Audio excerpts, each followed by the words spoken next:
Assalamualaikum warahmatullahi wabarakatuh. Selamat datang di pembelajaran Pendidikan Pancasila dan Kewarganegaraan kelas 9. Anak-anakku sekalian, sebelum pembelajaran dimulai, pastikan kalian sudah mempersiapkan alat tulis guna mencatat hal-hal yang penting dan tak lupa berdoa sebelum pembelajaran dimulai. Anak-anakku, pada pertemuan kali ini kita akan mempelajari bab 3 yaitu Kedaulatan Negara Kesatuan Republik Indonesia bagian kedua, yaitu bentuk dan prinsip kedaulatan negara Republik Indonesia. Negara Indonesia adalah negara yang berdasarkan atas kedaulatan rakyat. Landasan hukum kedaulatan rakyat yaitu yang pertama terdapat di dalam pembukaan Undang-Undang Dasar Negara Republik Indonesia tahun 1945 alinea keempat yang berbunyi, maka disusunlah kemerdekaan kebangsaan Indonesia itu dalam suatu Undang-Undang Dasar Negara Indonesia yang terbentuk dalam suatu susunan negara Republik Indonesia yang berkedaulatan rakyat. Kedua, Undang-Undang Dasar Negara Republik Indonesia tahun 1945 terdapat dalam pasal 1 ayat 2, yaitu bahwa kedaulatan berada di tangan rakyat dan dilaksanakan menurut Undang-Undang Dasar. Selain menganut kedaulatan rakyat, negara Republik Indonesia dipertegas dengan kedaulatan hukum.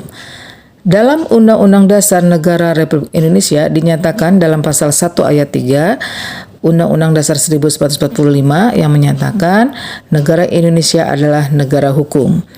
Dan dalam pasal 27 ayat 1 Undang-Undang Dasar 1945, segala warga negara bersamaan kedudukannya di dalam hukum dan pemerintahan dan wajib menjunjung hukum dan pemerintahan itu dengan tidak ada kecualinya. Berdasarkan paparan di atas, maka prinsip-prinsip kedaulatan negara Republik Indonesia adalah sebagai berikut. Yang pertama, negara Indonesia adalah negara kesatuan yang berbentuk republik. Kedua, kedaulatan berada di tangan rakyat dan dilaksanakan menurut Undang-Undang Dasar. Ketiga, negara Indonesia adalah negara hukum. Keempat, Presiden tidak dapat membekukan dan atau membubarkan Dewan Perwakilan Rakyat. Kelima, Menteri-menteri diangkat dan diberhentikan oleh Presiden. Keenam, MPR hanya dapat memberhentikan Presiden dan atau Wakil Presiden dalam masa jabatannya menurut Undang-Undang Dasar. Prinsip negara kedaulatan rakyat memiliki hubungan yang erat dengan makna demokrasi. Demokrasi berasal dari kata demos dan kratein. Demos berarti rakyat dan kratein berarti pemerintahan. Secara harfiah, demokrasi memiliki pengertian pemerintahan rakyat. Abraham Lincoln mengartikan demokrasi sebagai pemerintahan dari rakyat, oleh rakyat dan untuk rakyat. Jadi, dalam negara demokrasi, rakyat yang memiliki kekuasaan untuk mengatur pemerintahan atau kekuasaan ada di tangan rakyat. Hal ini sejalan dengan makna kedaulatan rakyat. Dalam perkembangannya, demokrasi mengalami pasang surut. Hal ini ditandai oleh adanya beberapa istilah demokrasi yang menunjukkan bentuk pelaksanaan sistem pemerintahan demokrasi di suatu negara. Miriam Budiarjo mengemukakan sejumlah syarat dasar untuk terselenggaranya pemerintah yang demokratis di bawah rule of law sebagai berikut. Yang pertama, perlindungan konstitusional, artinya bahwa konstitusi menjamin hak-hak individu dan menentukan cara atau prosedur untuk memperoleh perlindungan atas hak-hak yang dijaminnya. Kedua, badan kehakiman yang bebas dan tidak memihak. Ketiga, pemilihan umum yang bebas. Keempat, kebebasan untuk menyatakan pendapat. Kelima, kebebasan untuk berserikat atau berorganisasi dan beroposisi. Dan yang keenam, pendidikan kewarganegaraan atau civic education. Asas atau prinsip utama demokrasi Pancasila yaitu pengambilan keputusan melalui musyawarah mufakat. Musyawarah berarti pembahasan untuk menyatukan pendapat dalam penyelesaian masalah bersama. Mufakat adalah sesuatu yang telah disetujui sebagai keputusan berdasarkan kebulatan pendapat. Jadi, musyawarah mufakat berarti pengambilan suatu keputusan berdasarkan kehendak orang banyak sehingga tercapai kebulatan pendapat. Musyawarah mufakat harus berpangkal tolak pada hal-hal berikut ini. Yang pertama, musyawarah mufakat bersumberkan inti kerakyatan yang dipimpin oleh hikmat kebijaksanaan dalam permusyawaratan perwakilan. Dua, Pengambilan keputusan harus berdasarkan kehendak rakyat melalui hikmat kebijaksanaan. Ketiga, cara mengemukakan hikmat kebijaksanaan harus berdasarkan akal sehat dan hati nurani luhur, serta memperhatikan persatuan dan kesatuan bangsa serta kepentingan rakyat. Keempat, keputusan yang diambil harus dapat dipertanggungjawabkan secara moral kepada Tuhan serta menjunjung tinggi nilai kemanusiaan dan keadilan. Kelima, keputusan harus dilaksanakan secara jujur dan bertanggung jawab. Nilai lebih demokrasi Pancasila adalah adanya penghargaan terhadap hak asasi manusia dan hak minoritas. Demokrasi Pancasila tidak mengenal dominasi mayoritas atau tirani minoritas. Berdasarkan ideologi yang mempengaruhi, ada 3 macam demokrasi. Yang pertama, demokrasi Pancasila, kedua demokrasi liberal, dan demokrasi sosialis. Kita akan mencoba untuk membandingkan ketiga demokrasi tersebut. Kita mulai dengan demokrasi Pancasila. Yang pertama, dalam demokrasi Pancasila mengutamakan kepentingan bangsa dan negara di atas kepentingan pribadi atau golongan dan mengakui hak milik perorangan. Kedua, dalam demokrasi Pancasila keputusan diambil dengan musyawarah mufakat. Ketiga, agama merupakan bagian yang tidak terpisahkan dari kehidupan bernegara. Keempat, tidak dikenalnya diktator mayoritas dan tirani minoritas. Yang berikutnya adalah demokrasi liberal. Yang pertama, dalam demokrasi liberal itu mengutamakan kepentingan pribadi dengan mendukung sepenuhnya usaha pribadi. Kedua, dalam demokrasi liberal, keputusan diambil dengan suara terbanyak. Yang ketiga, memisahkan urusan agama dengan kehidupan negara.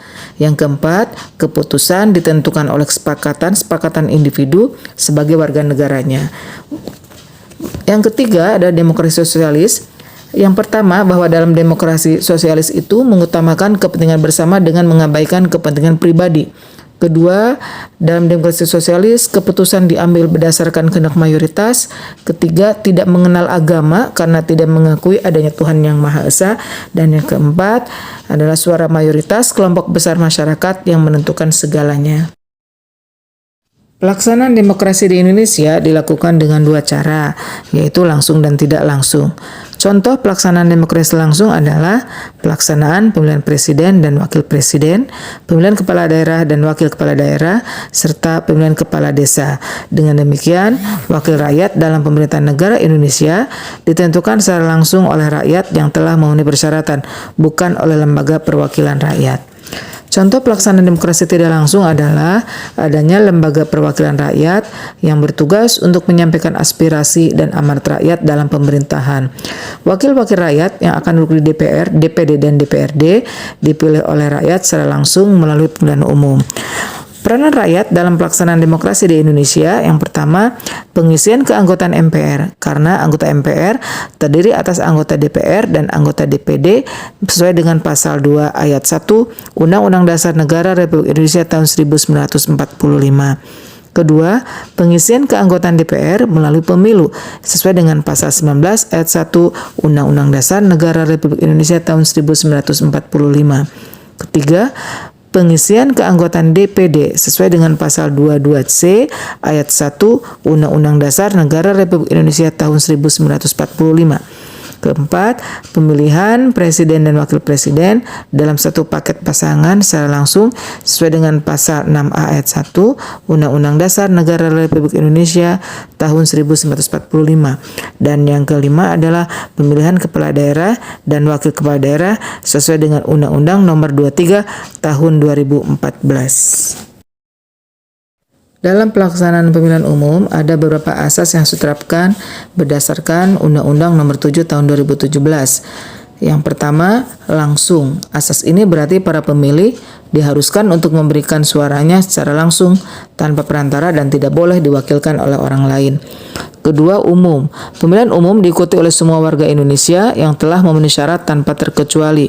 Tidak ada perbedaan, semua orang dari berbagai suku, ras, atau agama berhak mengikuti pemilu jika sesuai syarat yang telah ditetapkan sebelumnya dan telah memiliki hak pilih. Ketiga, bebas. Pemilih diharuskan memberikan suaranya tanpa ada paksaan dari pihak manapun. Pemilih bisa memilih siapa saja calon yang diinginkan sesuai hati nurani dengan keamanan tanpa ada intervensi atau ancaman dari pihak-pihak mana saja. Keempat, rahasia. Hal ini berarti suara yang diberikan oleh pemilih bersifat rahasia, hanya diketahui oleh si pemilih itu sendiri.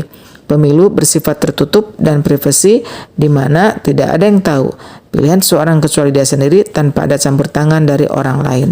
Kelima, jujur. Pemilihan umum harus dilaksanakan sesuai dengan aturan untuk memastikan bahwa setiap warga negara yang memiliki hak dapat memilih sesuai dengan kehendaknya dan setiap suara pemilih memiliki nilai yang sama untuk menentukan wakil rakyat yang akan terpilih. Dan yang keenam terakhir adalah adil. Hal ini meliputi perlakuan yang sama terhadap peserta pemilu dan pemilih tanpa ada pengistimewaan ataupun diskriminasi terhadap peserta atau pemilih tertentu. Penyelenggara pemilu harus memastikan keadilan bagi semua pihak selama proses pemilihan umum. Anak-anakku, demikianlah penjelasan tentang bentuk dan prinsip kedaulatan negara Republik Indonesia. Semoga kalian bisa memahaminya dengan baik dan mengamalkannya dalam kehidupan sehari-hari. Kurang lebihnya mohon maaf. Ibu akhiri. Wassalamualaikum warahmatullahi wabarakatuh. Terima kasih. Sampai bertemu di video berikutnya.